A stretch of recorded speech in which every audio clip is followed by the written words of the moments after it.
네, 지금 우리는 삼손의 이야기를 계속하여 살펴보고 있습니다. 저번 시간에는 삼손의 결혼식 장면을 살펴보았지요. 삼손의 결혼식 장면에서 좀 두드러진 것 중에 하나는 블레셋 사람들, 그러니까 딥나의 여인과 그의 가족들일 가능성이 많은데 그 결혼식에 참여한 자들이 삼손을 보고 사실은 뭔가 경계심이 생기고 불안한 감이 들어서 블레셋의 건장한 남자 청년 30명을 이 결혼식에 그러니까 신랑의 들러리로 좀 참여해 줘라 라고 부탁을 해서 그 30명이 참여를 하게 되었지요. 그 30명이 결혼식에 참여할 때에 아마도 삼손은 좀 불쾌감이 들었던 것 같습니다. 그래서 그를 좀 당혹스럽게 그러니까 골탕 먹이기 위해서 지극히 개인적인 수수께끼 같지 않은 수수께끼를 내었습니다. 그래서 7일 안에 이 잔치가 진행되는 7일 안에 이 문제를 마치면 베옷 한 벌씩, 그 다음에 겉옷 한 벌씩, 총 30벌이 되겠죠. 한 벌씩 너희에게 주겠지만 너희들이 마치지 못하면 너희들이 한 벌씩 해가지고 나한테 베옷 30벌과 겉옷 30벌을 주어야 한다. 이런 조건을 내밀었습니다. 그때 그 사람들은 그 퀴즈를 알아맞히지 못하게 되니까 그 퀴즈를 알기 위해서 어떻게 했어요? 부인을 협박을 했지요. 그래서 협박을 하면서 결국은 끝내 알아냈습니다. 근데 이 사실을 누가 알았냐면 바로 삼손이 그것까지 다 알게 된 겁니다.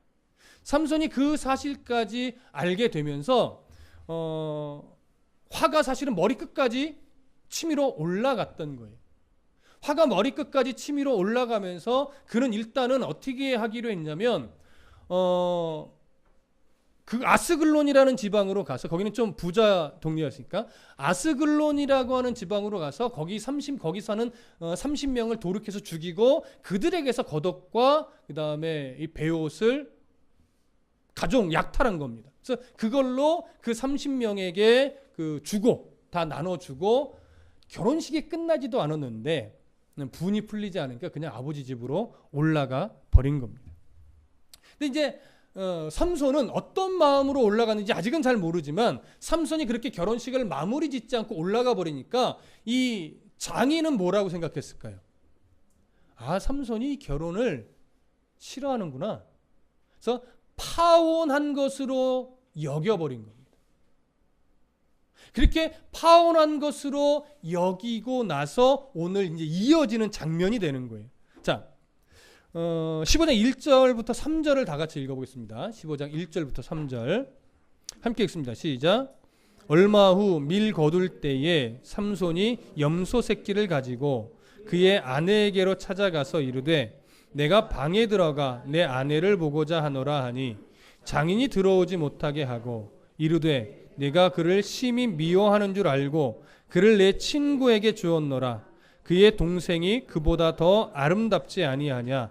청하노니 너는 그를 대신하여 동생을 아내로 맞이하라 하니 삼손이 그들에게 이르되 이번은 내가 블레셋 사람들을 해할지라도 그들에게 대하여 내게 허물이 없을 것이니라 하고. 자, 삼손은 일단 장인에게 내가 파혼할 거예요 라고 말을 하지 않은 상태로 올라갔습니다.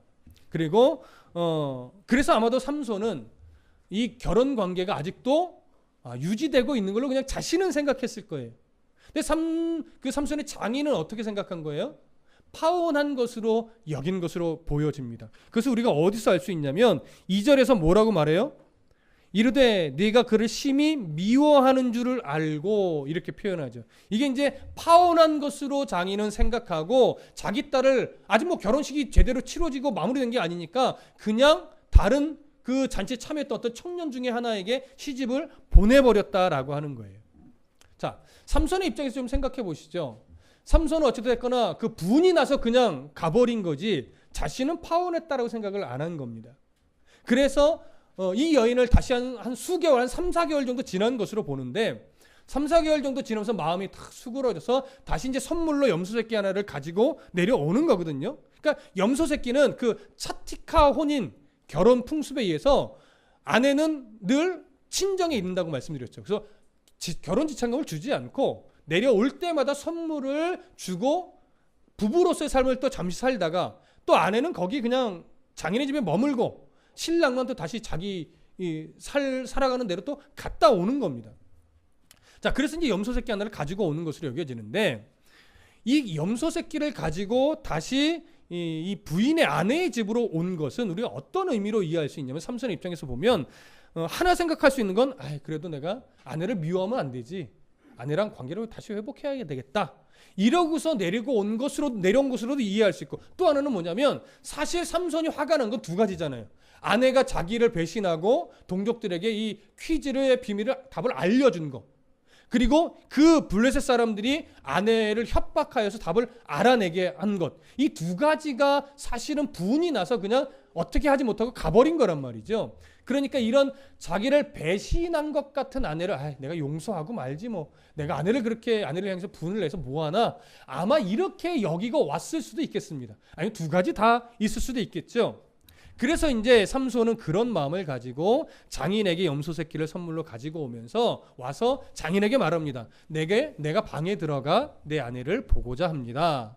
이 얘기는 굉장히 단순하게 아내의 얼굴을 보겠다는 것이 아니라 내가 아내와 잠자리를 같이 하겠습니다, 이 얘기예요. 근데 이 얘기가 좀 어떤 느낌으로 받아들여지냐면, 삼손은 7일간의 결혼잔치를 마무리를 못했다고 그랬죠. 아마도 첫날 밤을 못 치른 것으로 여겨집니다. 그러니까 이제 결혼식이 마무리 안 된 거니까 뭐 지금 결혼식을 마무리하겠다 이런 것은 아니지만, 마치 결혼식을 마무리하려는 듯 아내와 이제 내가 아내가 있는 방에 들어가겠습니다, 이렇게 말한 것으로 여겨지는 거죠. 그때 장인이 뭐라고 말합니까? 오늘 1절 끄트머리에 보면 장인이 들어오지 못하게 하고 이럽니다. 이 들어오지 못하겠다는 건 뭐예요? 그 삼손과 결혼했던 그 여인이 지금도 장인의 집에 있다는 걸까요? 없다는 걸까요? 지금도 있다는 거죠. 왜냐하면 또 시집을 보낼 때 그때도 차티카의 풍습을 따라 시집을 보낸 것 같아요. 네. 그래서 여전히 아내는 그 집에 있지만 장인 어른이 막은 거죠. 들어오지 못하게. 네. 그래서 뭐라고 말해요? 내가 다른 남자에게 시집을 보냈다. 네가 파혼한 것으로 내가 알고. 그래서 어떤 번역서는 네가 이혼한 것이 확실하기 때문에 내가 내 딸을 다른 남자에게 시집 보냈다, 이렇게 번역을 한 성경도 있습니다. 무슨 말씀 이해되시죠? 자, 그렇게 해서 아버지는 삼손의 어떤 성향을 대충 아니까, 그래서 그 상황을 조금 모면하고자 뭐라고 말해요? 여동생이 더 이쁘다. 그러니까 내 여동생을 대신 너의 아내로 줄 테니 여동생과 결혼해라, 이렇게 마음을 달래볼 요량으로 그런 말을 한 것 같습니다. 그러나 삼손은 그 장인의 말을 수용하지 않지요. 그래서 이제 삼손이 뭐라고 말하냐면 3절에서 삼손이 그들에게 이르되 이번은 내가 블레셋 사람들을 해할지라도 그들에게 대하여 내게 허물이 없을 것이니라, 이렇게 말합니다. 자, 삼손은 지금 또다시 화가 납니다. 왜? 그때 일이 기억났겠죠. 그 30명의 청년들이 아내를 협박했던 일도 생각이 났겠죠. 또 아내가 자기를 배신하고 그들에게 또 답을 알려준 것도 또 화가 났겠죠. 또 지금 장인어른이 자신의 마음을 헤아리지 못하고 딸을 또 그 남자 하나에게 아내로 준 것도 또 화가 났겠죠. 그러면서 말하는 표현이, 이제 내가 블레셋 사람들을 말하자면 해코지한다 할지라도 내게는 잘못이 없다, 이렇게 말을 하는 겁니다. 그럼 하나 생각해 보시죠. 지금 삼손이 이런 좀 화가 난 마음으로 블레셋 사람들에게 해코지를 하는 게 왜 허물이 되지 않을까요?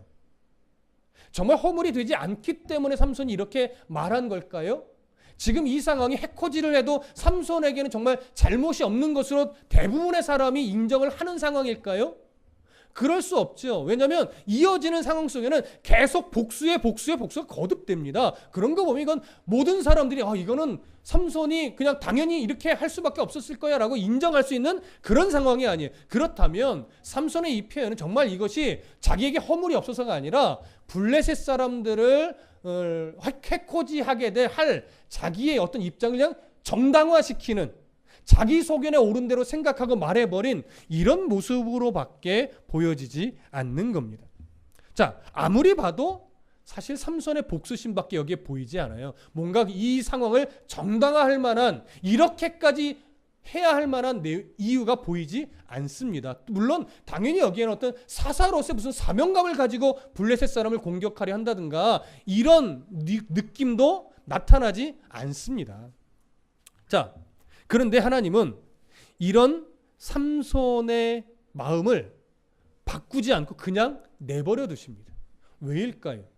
삼손이 이 블레셋 사람들을 해코지 하려고 마음을 먹고 해코지 하려는 행동을 할 때 하나님은 막지 않으세요. 그냥 놔두세요. 이유는 뭘까요? 앞에서 우리가 살펴봤듯이 틈이 생기면 블레셋 사람을 공격하려고 작정하셨던 분이 누구예요? 하나님이에요. 삼손의 이 어그러짐마저도 하나님은 이용하여 뭐 하려고요? 블레셋 사람을 치려고요. 이것을 윤리적으로 보지 마시라고 말씀드렸습니다. 본래 이 블레셋 사람들은 하나님이 이 약속의 땅에서 쫓아내버리로 이미 작정된 자들이고 이미 하나님이 주신 기회를 다 잃어버렸던 자들이에요. 그런 차원에서 이것은 문제가 없는 겁니다. 하나님의 입장에서. 그러나 삼손이 이렇게 행하는 기준은 잘된 거예요? 잘못된 거예요? 삼손이 이렇게 행하는 기준, 이유는 잘못된 겁니다. 만약에 이것이 사사로서 하나님의 뜻을 그때 깨닫고 하나님의 뜻을 준행하는 차원에서 했다면 이것은 옳은 거죠. 그러나 삼손의 행동은 분명히 옳지 않습니다. 그러나 하나님은 그의 옳지 않은 행동마저도 사용하여 하나님의 뜻을 이루어 가고 계시는 겁니다. 그러면 어떻게 삼손이 그 복수, 해코지를 했는가 한번 보시죠. 4절부터 5절입니다. 자, 함께 읽겠습니다. 시작. 삼손이 가서 여우 300마리를 붙들어서 그 꼬리와 꼬리를 메고 회를 가지고 그 두 꼬리 사이에 한 회를 달고 회에 불을 붙이고 그것을 블레셋 사람들의 곡식밭으로 몰아들여서 곡식단과 아직 배지 아니한 곡식과 포도원과 감람나무들을 사른지라. 자, 삼손의 복수는 이거였습니다. 블레셋 사람들이 지었던 농사를 다 망쳐버리는 겁니다. 밭농사도 또 포도농사도 또 감람나무도 다 싸그리 망치는 겁니다. 그러면 경제적으로 아주 큰 손실이 오게 되죠. 왜냐하면 이들은 농업을 주로 한 민족이었기 때문에 더 그렇습니다. 시기적으로 볼 때는 이때가 어느 때냐면 1절에 보면 얼마 후 밀 거둘 때 이렇게 시작이 되고 있죠. 추수가 막 시작되는 무렵입니다. 그러니까 추수가 막 시작되는 무렵이라면 날씨적으로도 뭐냐면 되게 건조해요. 그래서 조금만 불씨가 있어도 잘 타는 때라고 하는 의미입니다. 자, 근데 이때 삼손이 여우 300마리를 붙들었대요. 그러니까 우리가 요 장면에 딱 들으면 일단 놀래요. 여우 300마리를 어떻게 잡아? 이게 뭐 잡으려고 한다고 잡혀져? 또 이게 단기적으로 잡혀지냐고요. 그렇죠? 이게 그러다 보니까 이게 원어로 들어가 보면요. 이게 승냥이의 의미가 있대요. 그러니까 자칼이라고 부르는 거죠. 그러니까 여우는 이게 그룹져서 행동을 안 한대요. 주로. 그러니까 300마리를 잡으려고 해서 300마리를 잡는 게 보통 어려운 게 아니라고 합니다. 근데 승냥이 같은 이 자칼 같은 건 좀 그룹지어서 행동을 한대. 그래서 300마리를 잡으려고 하면 잡을 수는 있을 거라고 이야기를 합니다. 그래도 그렇지. 여러분 상상이 되세요? 아무리 힘이 세고 아무리 능력이 좋아도 여우든 자칼이든 300마리를 잡아서 그걸 또 300마리를 잡아서 어디다 보관할 거예요? 또 잡았다 한들 두 마리를 양쪽 꼬리를 묶어서 거기다 회를 난다는 게 이게 보통 일이냐고요. 근데 오늘 본문은 너무나 쉽게 이것을 한 것처럼 여겨지잖아요. 그러다 보니까 학자들 중에는 이런 견해를 밝히는 사람도 있어요. 아마도 300마리 이상을 키우는 여우 농장을 습격해서 이 진짜로 있는 견해예요. 여우 농장을 습격해서 거기서 300마리를 붙잡아서 꼬리를 묶고 거기다가 회를 달고 불을 붙여서 자꾸 내보내는 걸 것이다. 그럴싸한데 맞고 틀리고를 떠나서 개인적으로 동의가 잘 안 돼요. 그러면 자칼이냐 여우냐 그것도 잘 모르겠어요. 어떻게 잡았을까? 사실은 잡다라고 하는 히브리 단어를 보면 좀 그물로 잡는 이런 어떤 뉘앙스의 표현도 그 안에 담겨는 있어요. 근데 그물이건 뭐 올무건 지간에 야 이걸 300마리를 언제 잡아서 이걸 언제 가지고 언제 복수를 해? 이게 떠나지를 않는 거예요. 이해가 안 돼요. 그래서 답을 못 내리겠어요. 그래서 결론은 하나예요. 그냥 삼손이 하나님의 은혜로 그렇게 했겠구나. 모르겠어요. 무슨 말씀 이해되시죠? 그래서 어찌됐거나 삼손은 어떤 방법을 썼는지 모르겠으나 그렇게 힘들이지 않고 300마리를 잡았고 그렇게 힘들이지 않고 두 마리씩 꼬리를 묶었고 그렇게 힘들이지 않고 횃불을 여기다 넣어서 불을 붙여서 다 내보낸 거예요. 그랬더니 이제 여우든 자칼이든 두 마리씩 이렇게 꼬리를 중심에 묶였으니 이게 어디로 가겠어요? 갈 바를 알지 못하고 지들 힘 닿는 대로 막 지그재그로 막 갔겠지요. 그러니 이게 앞으로도 못 가고 옆으로도 못 가고 지그재그로 갔으니 불이 온 천지 사방에 다 붙었겠죠. 그래서 오늘 성경은 뭐라고 말하냐면 그러니까 추수한 곡식단과 아직 배지 않은 곡식과 또 포도나무와 또 감람나무를 다 살았대요. 그러니까 이 300마리니까 총 150세트가 하여튼 달릴 수 있는 곳으로 막 달린 거예요. 뭐 집은 안 탔겠어요? 일단 중요한 건 이것들이니까 이것만 표현했을 뿐이지 탈 수 있는 건 아마 다 탔을 거예요. 와, 얼마나 그 블레셋 사람들이 황당했을까요? 자, 그래서 이제 어떤 또 이런 상황을 놓고 이제 블레셋 사람들은 어떤 반응을 보였나? 6절을 보시죠. 6절 함께 읽습니다. 시작. 블레셋 사람들이 이르되 누가 이 일을 행하였느냐 하니 사람들이 대답하되 딥낫 사람의 사위 삼손이 장인이 삼손의 아내를 빼앗아 그의 친구에게 준 까닭이라 하였더라. 블레셋 사람들이 올라가서 그 여인과 그의 아버지를 불사르니라. 자, 저를 보세요. 이제 또 이해가 안 돼요. 이게 삼손의 얘기는요, 이해 안 되는 게 되게 많아요. 삼손이 여우 300마리로 또 이렇게 한 것도 사실은 이해가 잘 안 되는데 이 상황을 블레셋 사람들이 알았어요. 그런데 여기 표현 보시면 이 일을 누가 행했느냐 알아보니까 성경이 딥낫 사람의 사위라는 표현을 써요. 그러니까 불지른 곳은 딥낫 지역이라는 거예요. 딥낫 외에 다른 지역이라는 거예요. 다른 지역이라는 얘기죠. 그러니까 다른 지역 사람이니까 저기 딥낫 사람의 사위래 이렇게 된 거죠. 그런데 문제는 어쨌든 같은 동족이잖아요. 블레셋 사람이잖아요. 그러면 상황을 보고 이 이스라엘 사람인 삼손이 이런 짓을 벌였대. 근데 알고 보니까 그 결혼한 아내를 다른 남자에게 줬기 때문에 그렇대라고 해도 팔은 안으로 굽잖아요. 그럼 어찌됐거나 삼손을 찾아서 그를 뭐 복수라든지 어떻게 하는 게 맞지. 삼손은 건드리지 않고 오히려 누굴 죽여요?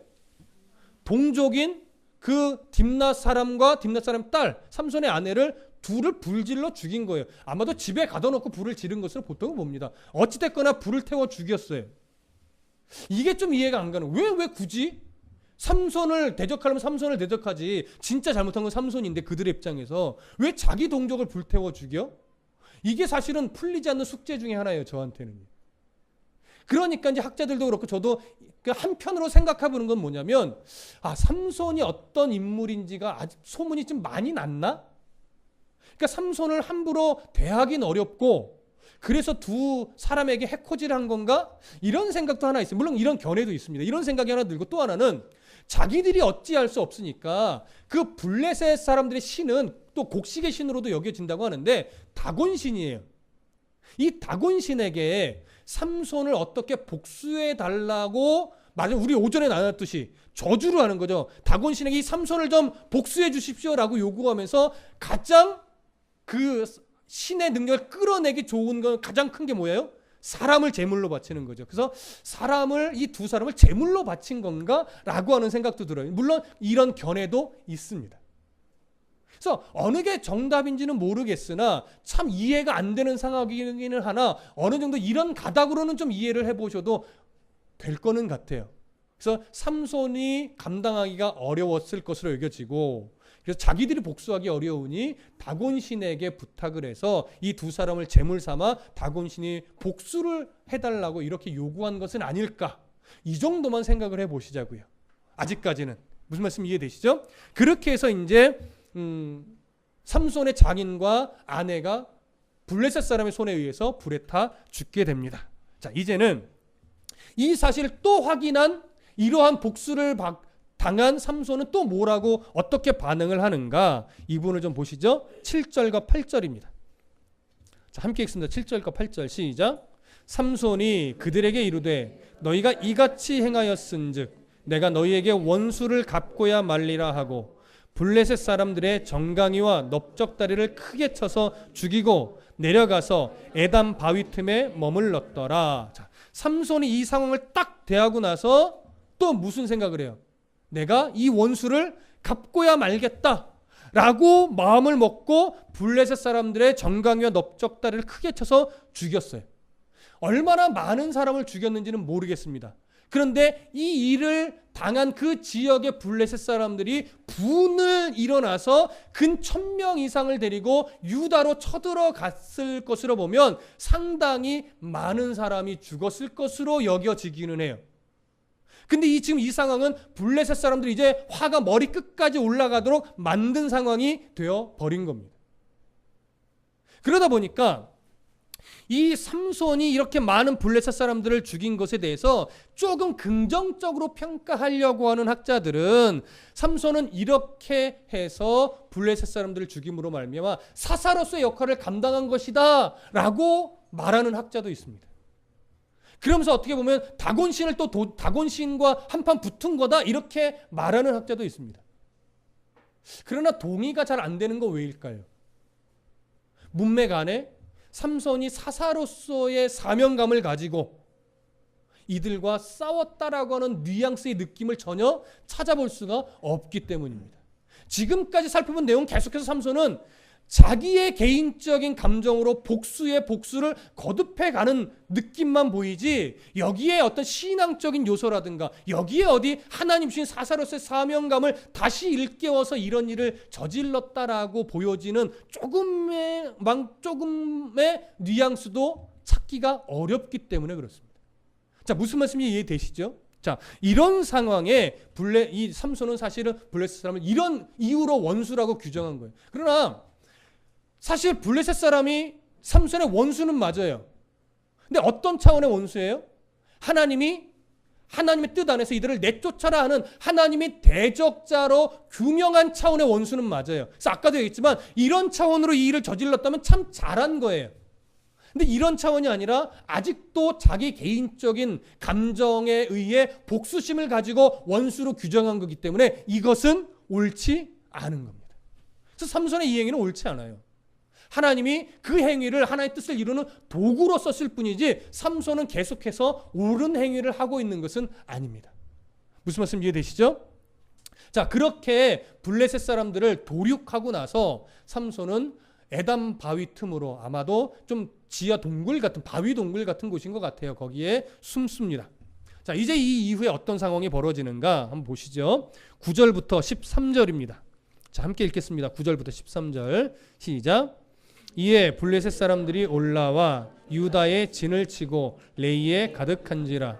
유다 사람들이 이르되 너희가 어찌하여 올라와서 우리를 치느냐. 그들이 대답하되 우리가 올라온 것은 삼손을 결박하여 그가 우리에게 행한 대로 그에게 행하려 함이로라 하는지라. 유다 사람 3,000명이 에담 바위 틈에 내려가서 삼손에게 이르되 너는 블레셋 사람이 우리를 다스리는 줄을 알지 못하느냐. 네가 어찌하여 우리에게 이같이 행하였느냐 하니 삼손이 그들에게 이르되 그들이 내가 행한 대로 나도 그들에게 행하였노라 하니라. 그들이 삼손에게 이르되 우리가 너를 결박하여 블레셋 사람의 손에 넘겨주려고 내려왔노라 하니 삼손이 그들에게 이르되 너희가 나를 치지 아니하겠다고 내게 맹세하라 하매 그들이 삼손에게 말하여 이르되 아니라 우리가 다만 너를 단단히 결박하여 그들의 손에 넘겨줄 뿐이요 우리가 결단코 너를 죽이지 아니하리라 하고 새 밧줄 둘로 결박하고 바위 틈에서 그를 끌어내니라. 자, 이 구절을 보면 블레셋 사람 최소 1000명 이상이 왜 최소 1000명이냐면 나중에 그 나귀 턱뼈로 죽인 사람의 숫자가 1000명이기 때문에 그렇습니다. 최소 1000명 이상입니다. 1000명이 왔을 수도 있고 1000명이 좀 넘는 숫자가 몰려왔을 수도 있겠죠. 근데 요 에담 바위 틈이 단지파 지경과 유다 지파 지경이 좀 경계에 있는 곳이에요. 그래서 아마 그리고 또 단지파가 블레셋 사람 그러니까 이 유다 지파 거의 막 섞여 가고 있는 중이기 때문에 이 블레셋 사람이 어디로 가요? 유다 지파 지경으로 지금 쳐들어간 거예요. 그래서 일단 거기에 진을 치고 딱 있는 거예요. 유다 지파 사람들이 좀 겁을 먹은 것 같습니다. 뭔가 해코지를 당했는지는 아직은 잘 모르겠는데 일단 그들의 1000명이 유다 지파 지경에 딱 진을 치고 탁 이러고 버티고 있으니까 무기도 있었겠죠. 어떤 학자는 군인들일 것이라고도 보기는 하는데 저는 군인들로 보이지는 않습니다. 그 지역에 피해를 입은 지역에 사람들이 막 몰려온 것 같아요. 자기들의 무기를 들고 뭐 군인을 좀 대동했는지는 모르겠으나 그렇게 해서 딱 진을 치고 있으니까 유다 지파 사람들이 겁을 먹은 거예요.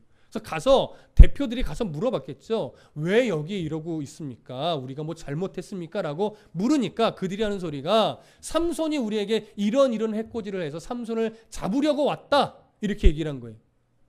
자, 이때 유다 지파 이제 반응이 중요해요. 유다 지파라면 어떻게 해야 됩니까? 어찌됐거나 삼손 편을 들어야죠. 어찌됐거나 삼손이 없다고 하든지 삼손을 도울 생각을 해야 되잖아요. 그런데 이 블레셋 지파의 이 사람들이 유다 지파에게 삼손을 붙잡아와 이렇게 요구하지 않았어요. 성경을 보면 했는지 안 했는지 정확히 모르겠지만 성경 안에는 없단 말이죠. 요구하지 않았는데 유다 지파는 그들이 두려워서 어떻게 해요? 스스로 3,000명을 데리고서, 여러분 이 인원이면 블레셋 사람 1,000명과 싸우지 차라리. 무슨 말씀인지 아시겠습니까? 오히려 삼손에게 동료해서 우리가 싸울 테니 좀 도와달라라고 해서 힘을 모으든지. 근데 아니에요. 이 3,000명이라는 사람을 동원할 수 있음에도 불구하고 블레셋과 싸우는 것이 아니라 삼손에게 달려간단 말이에요.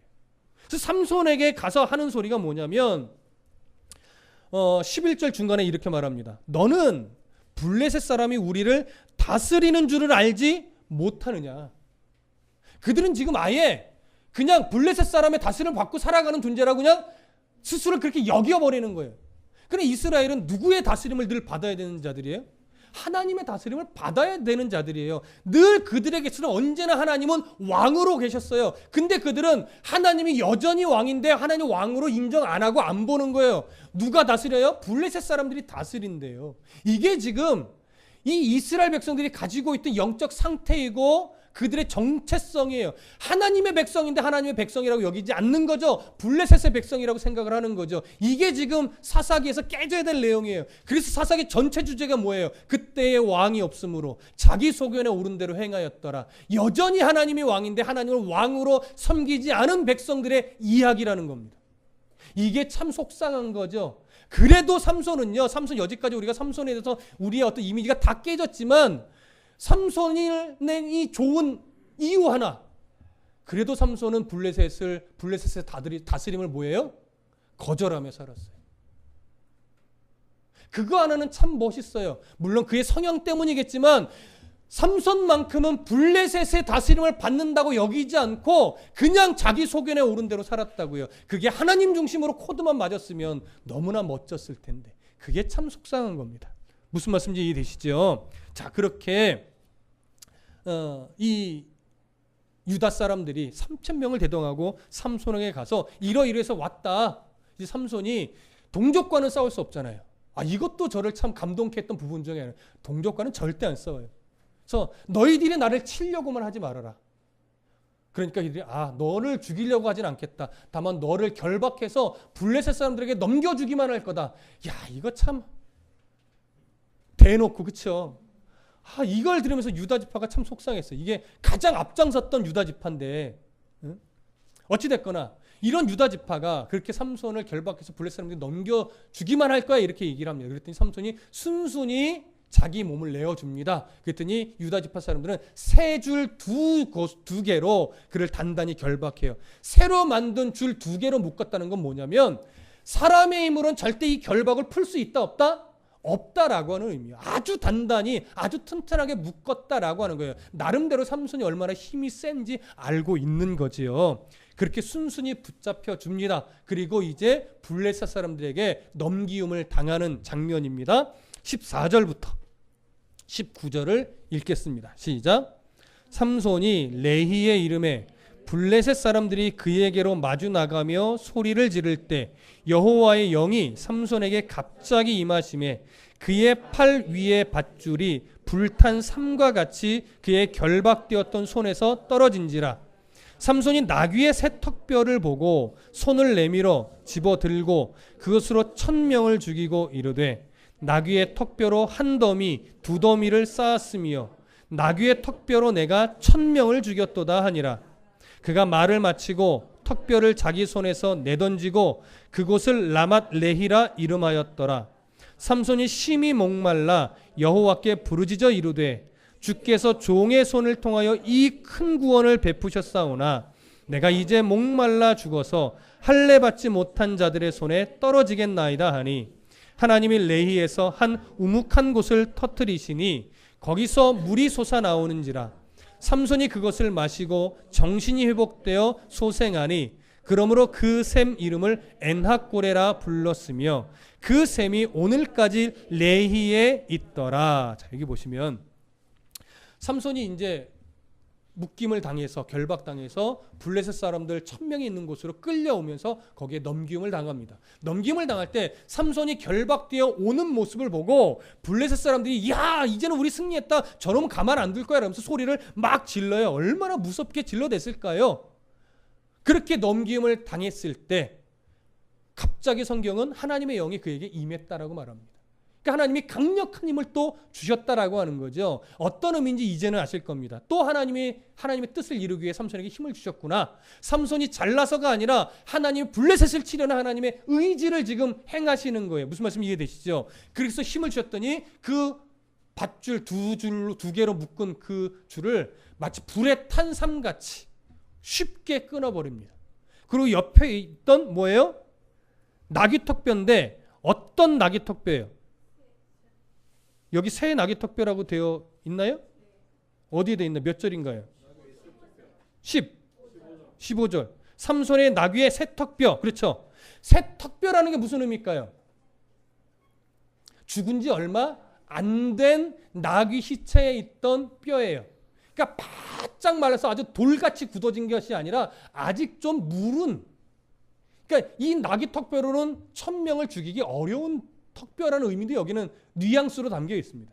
근데 이 턱뼈를 가지고 블레셋 사람 몇 명을 다 죽였어요? 1000명을 죽였어요. 정말 이해하기 어렵습니다. 하나님의 섭리 아니고서는 답이 안 나오는 거죠. 하나님의 은혜로 1000명을 죽였어요.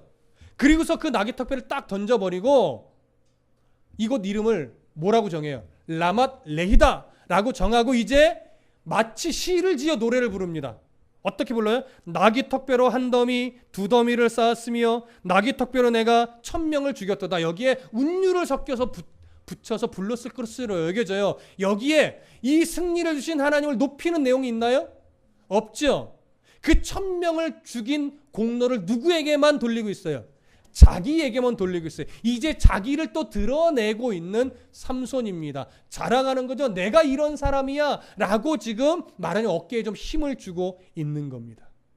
자, 이제 성경이 아주 묘한 대조를 해요. 그렇게 해서 자기를 딱 의시돼 놓고 나서 18절 삼손이 뭐라고 말해요? 심히 목이 마르대요. 여기 심히 목이 마르다는 건요, 단순하게 갈증을 느꼈다가 아니에요. 갑자기 목마름이 찾아오는데 무슨 공포가 와요? 네, 목말라 죽을 것 같은 공포가 엄습해 오는 갈증이에요. 1000명을 죽인 그 장수가 무엇에 이제 공포를 느껴요? 목마름의 공포를 느끼는 거예요. 얼마나 연약합니까? 삼손이 이렇게 연약한 사람이라고요. 하나님의 은혜로 그래서 1000명을 죽일 수 있었던 건데 이걸 순간 못 깨달았던 거죠. 그래서 목마름으로 오는 죽음의 공포 앞에서 삼손이 이제 이렇게 고백합니다. 삼손이 심히 목이 말라 여호와께 부르짖어. 이제서야 여호와를 부르짖는 거예요. 이제서야 하나님을 찾는 거예요. 부르짖어 주께서 종의 손을 통하여 이 큰 구원을 베푸셨사오니. 하나님이요, 이 고백하게 하려고 목마름을 확 주신 것 같아요. 그러고 나서 이렇게 말해요. 내가 이제 목말라 죽어서 할례 받지 못한 자들의 손에 떨어지겠나이다. 내가 이렇게 쓰러져 있으면 블레셋 사람 누군가가 나를 발견하고 가만두겠습니까? 죽여버리지. 그러니 하나님 이렇게 나를 목마름에 그냥 내버려 두실 거예요. 이런 뉘앙스가 이 구절 안에 담겨 있지 않겠습니까?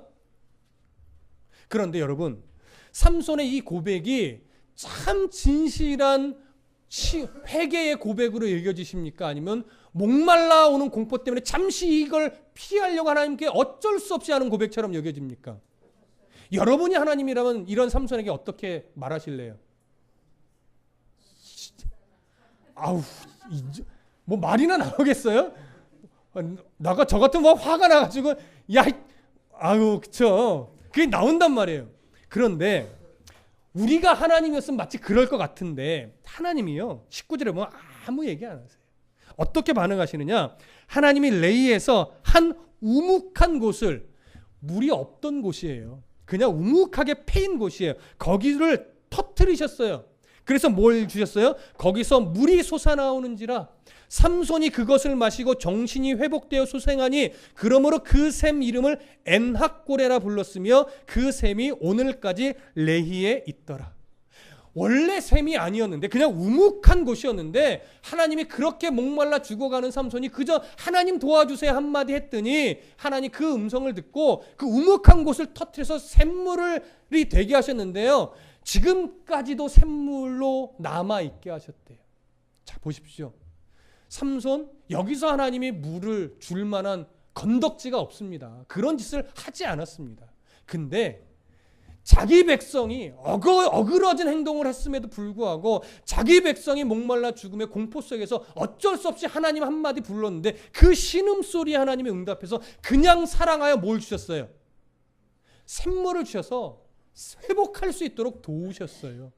그래서 붙여진 이름이 엔학고레예요. 엔학고레는요, 인간적인 시선으로 보면 참 어리석은 자리예요. 삼손의 교만과 연약함이 다 담겨 있는 곳이에요. 근데 엔학고레를 하나님의 시선으로 보면요, 그렇게 삼손처럼 말도 안 되는 짓을 맨날 하면서 살면서도 하나님 도와주세요, 하나님 나 사랑하시죠 라고 우리 하나님께 맨날 아양 떨잖아요. 하나님한테 이쁨 받을 구석 하나도 없는데 그런데도 불구하고 하나님이 나를 사랑하신다라고 하는 증거로 삼은 자리가 엔학고레가 되는 거예요. 여러분, 우리나 삼손이나 별반 다를 게 없습니다. 여러분, 솔직히 하나님의 사랑받을 만한 자격이 있으시냐고요.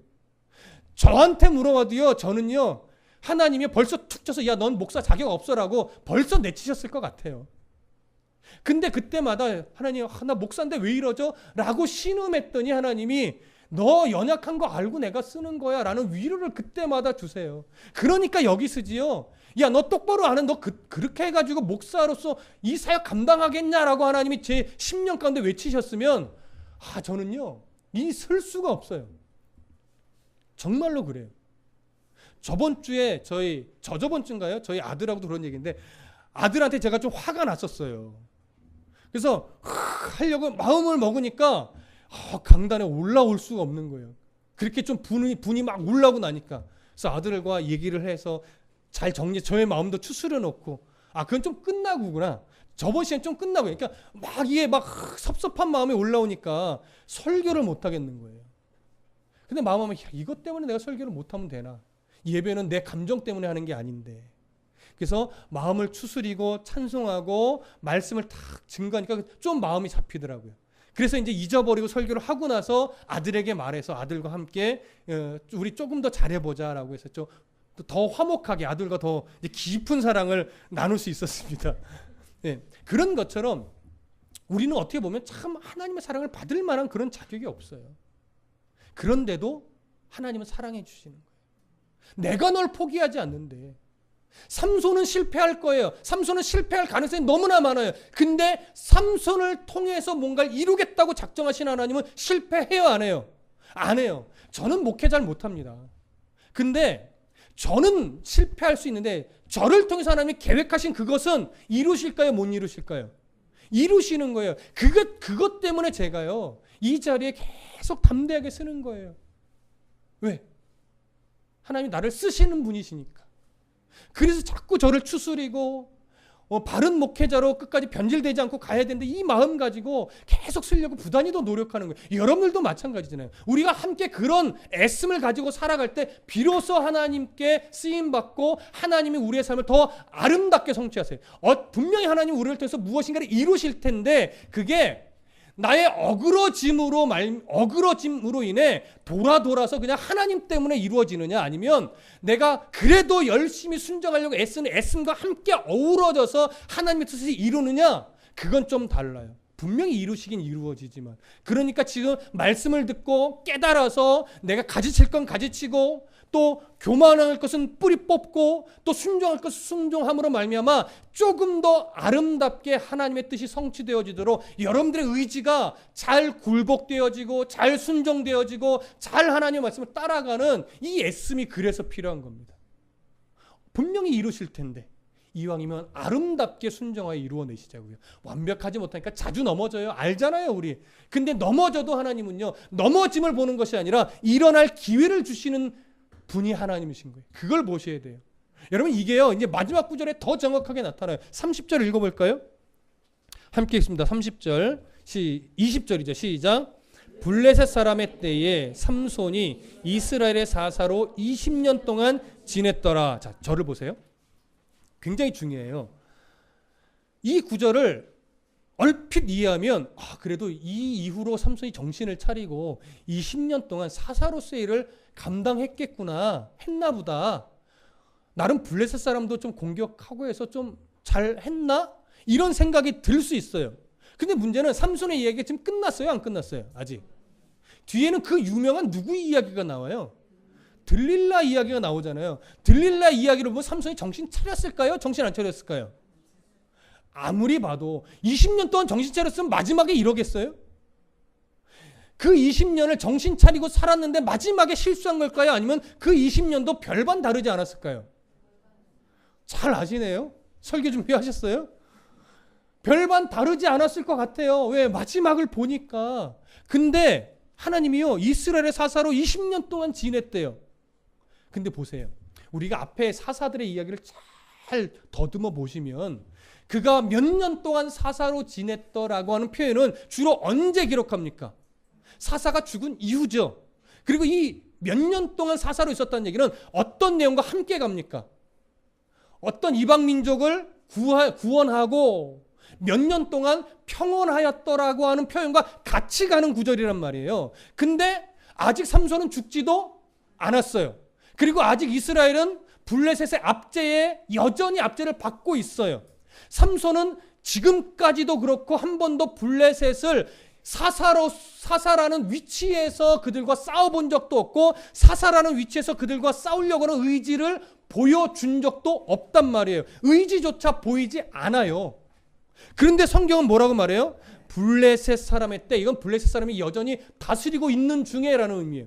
여전히 블레셋 사람들이 다스리고 있는 중에 삼손은 이스라엘의 사사로서 20년 동안 지냈대요. 20년 동안 지내면서 사사로서 블레셋 사람과 싸운 적이 있다는 얘기가 없다는 얘기예요. 사실은 없다는 얘기예요. 여전히 블레셋 사람들의 통치 아래 이스라엘이 있어요. 근데 이 얘기는 이것과 같습니다. 잘 들으세요. 삼손이요 사사의 사명감을 갖지도 못했고 사사로서 블레셋 사람과 제대로 싸워본 적도 없고 그렇게 20년을 보내고 있었지만 그래도 하나님은 삼손에게 사사로서의 위치를 뺏었다 안 뺏었다? 안 뺏었다. 이 말씀 무슨 말인지 알겠습니까? 삼손은요 하나님이 세우신 사사예요. 근데 사사로서의 역할을 제대로 감당한 적이 없어요. 근데 아직 삼손을 통해서 이루시고자 하는 하나님의 계획은 끝났어요? 안 끝났어요? 아직 안 끝났어요. 하나님은 아직 삼손에게 그래서 사사로서의 역할은 뺏지 않으신 거예요. 삼손이 안 한 것뿐이지. 무슨 말씀 이해되십니까? 아직도 하나님은 삼손에게 뭘 주고 계십니까? 기회를 주고 계십니다. 근데 여전히 삼손은 하나님이 기회 주고 계시다는 사실을 가슴속 깊이 느끼고 있지 못하는 것 같아요. 뭘 보니까 뒤에 이어지는 내용을 보니까 여전히 삼손은 자기 소견에 옳은 대로 그냥 살아가고 있는 것 같아요. 근데 삼손을 향한 하나님의 마음은 포기하지 않아요. 여러분 잘 들으십시오. 여러분들이 아무리 교회에 상처받고 사람에게 상처받고 때로는 그런 일은 없어야 되지만 혹여나 저에게 상처받아서 교회를 떠나고 막 신앙을 떠나고 이런다 할지라도 하나님이 여러분 포기하실까요? 절대 포기하지 않으십니다. 언젠간 다시 말씀 앞에, 언젠간 다시 예배의 자리로, 언젠간 다시 하나님 앞에 돌아와서 나를 통한 하나님의 뜻이 이루어지도록 끝내 만들고야 마시는 하나님이에요. 여러분 그게 우리에게 은혜인 겁니다. 하나님은 삼손을 포기하지 않았어요. 이런 삼손인데도 하나님은 아직까지도 기회를 주고 계십니다. 그리고 끝내 삼손에게 계획하신 그 일을 이루시고야 그 손을 놓으시는 거예요. 이제는 됐다 오라라고 하는 것이죠. 이런 삼손을 향한 하나님의 그 깊고 넓은 사랑, 삼손도 아직 측량하지 못하고 있는 그 깊은 사랑, 그 사랑을 오늘 우리가 받고 있는 겁니다. 절망하지 마십시오. 스스로를 놓지 마십시오. 하나님이 여러분을 절대 안 놓습니다. 그러니 하나님이 안 놓고 계신데 내가 자꾸 내 인생을 놓으려고 하면 안 돼요. 어떻게 더 쓰임받을까? 지금은 아직 정말 이해할 수 없는 길 위에 내가 서 있지만 하나님이 그 뿌연 안개로 앞이 보이지 않는 그 길을 하나님이 안개를 거두셔서 보여주실 때까지 우리는 나를 놓치지 않으시는 하나님을 굳건하게 바라보면서 하나님 갈 수 있게 도와주세요. 나를 놓지 않으시는 하나님을 나도 붙잡고 끝까지 갈 수 있게 하나님 도와주세요. 여러분 이 믿음으로 오늘도 함께 하나님 앞에 엎드려 기도하며 내게 주어진 인생의 한 걸음 한 걸음을 천천히 그러나 우직하게 신뢰함을 놓치지 않고 함께 믿음의 걸음을 걸어갈 수 있기를, 그런 지체로서 함께 살아내기를 간절히 소망하고 축복합니다.